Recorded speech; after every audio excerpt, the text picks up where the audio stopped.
Congresswoman Alexandria Ocasio-Cortez of New York leads the most left-wing faction in the history of the U.S. Congress.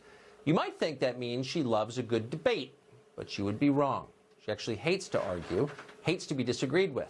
Today, Ocasio-Cortez says that the president's rally last night in North Carolina was not a vibrant showcase of America's open political culture. No.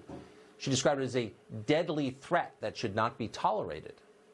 Well, I think the president put millions of Americans in danger last night. His rhetoric is endangering lots of people. This is not just about threats to individual members of Congress, but it is about creating a volatile environment in this country through violent rhetoric that puts anyone like Ilhan, anyone who believes in the rights of all people in danger. And I think that he has a responsibility for that environment. Yeah. So disagreeing with Alexandria Ocasio-Cortez is a physical threat, right? Nothing about last night's rally endangered anybody. The president never threatened or called for harm to come to members of Congress. He didn't call for violence against Ilhan Omar, Alexandria Ocasio-Cortez, or anybody else.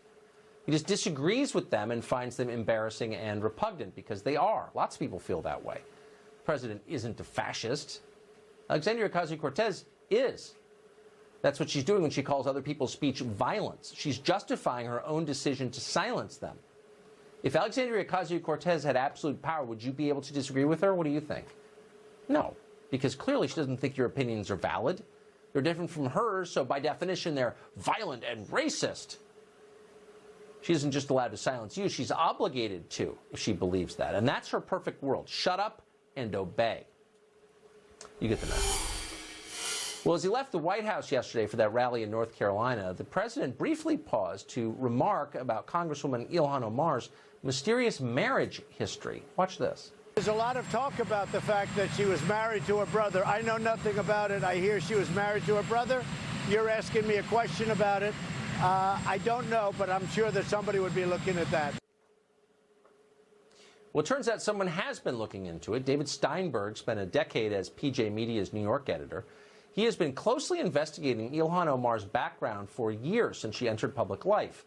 He's cultivated sources within the Minnesota Somali community. He knows as much about Omar's background as any reporter could know. Very few are interested, but he's deeply interested, and he should be. Just this morning, Steinberg released a piece on Powerline blog. In that piece, he repeats the claim that Omar married her biological brother. And then he makes this stunning allegation, sourced to members of the Minneapolis Somali community. Quote, in 1995, Ilhan entered the United States as a fraudulent member of the Omar family. That is not her family. The Omar family is a second unrelated family which was being granted asylum by the United States. The Omars allowed Ilhan, her genetic sister Sarah, and her genetic father Nur Saeed to use false names to apply for asylum as members of the Omar family. Ilhan's genetic family split up at this time.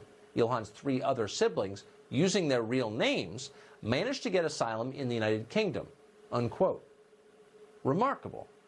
Steinberg goes on to say Ilhan's brother was one of those three siblings, and that she was later legally married to this man, her biological brother, from 2009 until 2017.